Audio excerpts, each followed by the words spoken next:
Ang ipinagdiriwang natin ngayon ay ang kabanalan ng mga taong naging tapat sa Diyos sa kabila ng kahirapan, kabiguan, kapighatian at kamatayan. Sila ang mga santo.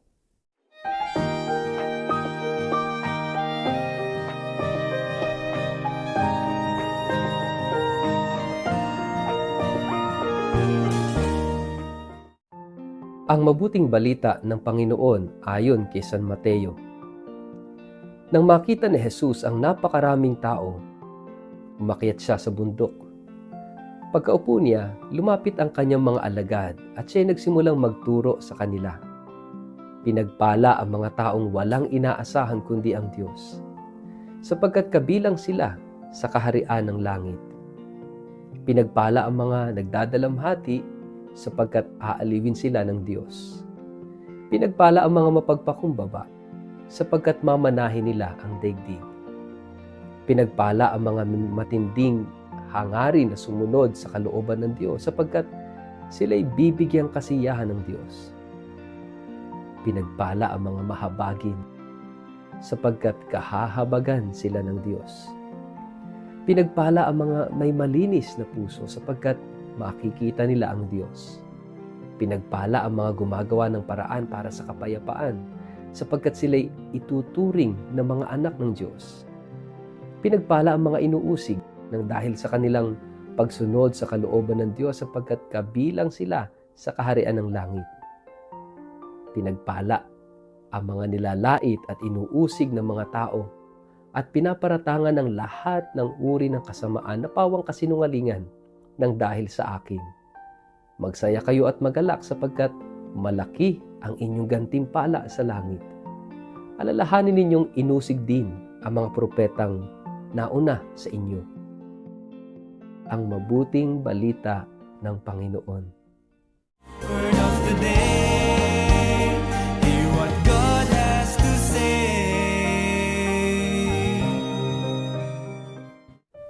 Mapagpalang araw po sa inyong lahat. Kumusta po kayo? Ang atin pong word of the day ay hallow. Mga kapatid, ngayong araw nito ay ating ipinagdiriwang ang All Saints Day. Ngayon ay undas, opo. Pero particular sa araw na ito, November 1, ay ating ginugunita ang lahat ng mga santo, lahat ng mga banal. Sila yung mga tao na nagsumikap sa buhay. Dumaan sa maraming mga pagsubok, dumaan sa mga pag-uusig, dumaan sa kamatayan, at sila'y naging tapat sa Diyos hanggang kamatayan. Kaya sila ay tinatawag nating mga santo, mga banal. Kaya yung salitang hallow, mga kapatid, na kung saan doon galing yung Halloween, ito'y hindi tungkol sa katatakutan. Hindi po ito tungkol sa horror, sa mga multo, sa mga tikbalang, sa mga mangkukulam. Hindi ito tungkol sa kung ano pa man na mali nating paniniwala. Hindi katatakutan ang mensahe ng Halloween, sapagkat ang mensahe ng Halloween ay tungkol sa pag-asa, sa buhay na walang hanggan, sa langit na dapat nating pinapangarap lahat. Kaya nga, mag-iingat po tayo. Sana walang Kristiyano, walang Katoliko ang nakikiparticipate sa mga maling pagdiriwang ng Halloween. Lalong-lalo na yung mga magulang na dinadamitan pa ninyo ang inyong mga anak ng mga nakakatakot na costume. Inilalagay ninyo sa panganib ang inyong anak. Ang tinatawag natin mga spiritual dangers. Wag ninyong hahayaan na malagay sa spiritual danger ang inyong anak. Na akala ninyo katuwaan lang, party lang, pero deceiving ang pagdiriwang na yan. Kaya nga mga kapatid, be careful. Ipagdiwang natin kung ano yung tama, kung ano ang mabuti, kung ano yung karapat-dapat sa araw na ito. At ang ginugunita natin ay mga banal, hindi mga katatakutan, hindi mga zombies, hindi mga aswang, hindi mga mangkukulam. Hindi mga duwende, kapre o tikbalang. Hindi iyon ang pinagdiriwang natin. Mga banal. Kagagawan ng mga kampo ng kadiliman ang maling pagdiriwang ng Halloween. Kaya kung ikaw ay totoong Kristiyano, kung ikay totoong Katoliko, ayusin mo ang pagdiriwang mo sa araw na ito. Kaya nga sinasabi sa ating gospel kung sino ang tunay na mapalad at ang mga santo ay halimbawa ng mga taong naging mapalad sa buhay na ito. Hindi dahil sila naging mayaman, naging matagumpay sa makamundong pagpapahalaga, hindi dahil sila naging successful sa career o sa business o sa politika o kung saan pa man. Naging mapalad sila dahil sila'y naging tapat hanggang wakas. Kaya itong binasa nating gospel about beatitudes, kung sino ba talaga ang blessed, ang considered blessed, kasi ang salitang blessedness is equivalent to holiness. Blessedness, napakahalaga na tayo maging mapalad. Mapalad sa paningin ng Diyos. Mapalad sa pamantayan ng Ebanghelyo. Kaya sinasabi rito, mapalad ang mga aba, mapalad ang mga inuusig, mapalad ang mga nalulungkot o nalulumbay, mapalad ang mga nagugutom at nauuhaw, mapalad yung mga inuusig dahil kay Jesus, mapalad ang mga may malinis na puso, makikita nila ang Diyos. Ito yung tunay na mapalad.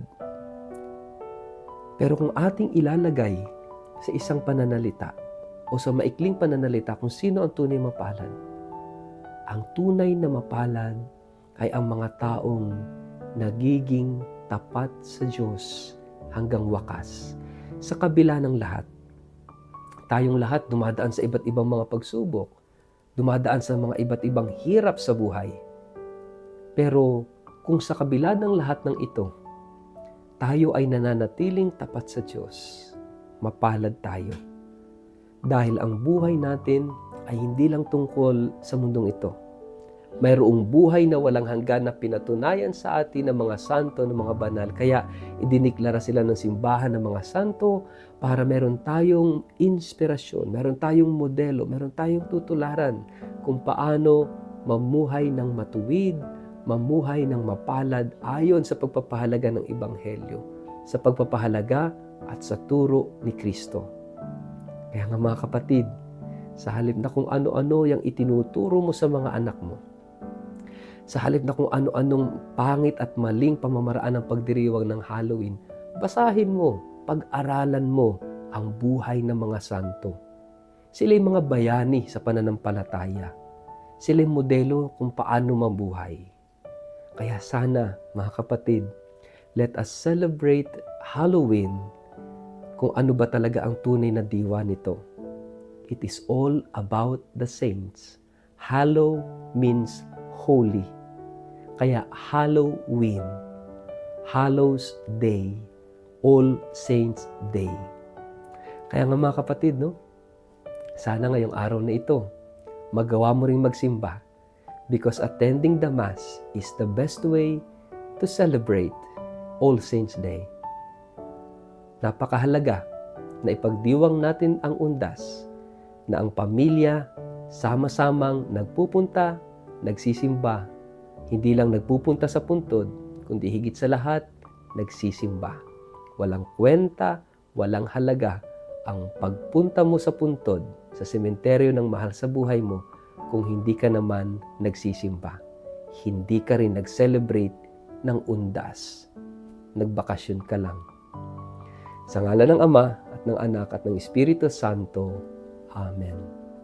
Ama naming Diyos, salamat po sa mga santo. Salamat sa mga banal na tao na nagiging modelo at huwaran namin sa matuwid at mapalad na pamumuhay sa buhay na ito, sa mundong ito.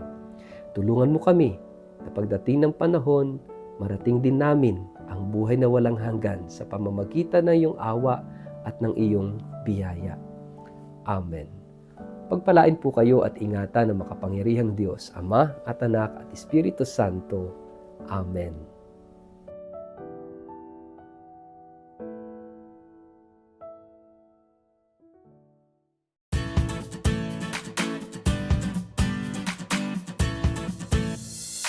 Para po kayo maging updated sa ating daily reflection ng Word of the Day at sa iba't iba pang mga gawaing pang-ibanghelisasyon, huwag niyo pong kakalimutan na mag-like, mag-follow at mag-subscribe sa ating pong Facebook page, YouTube channel at Word of the Day.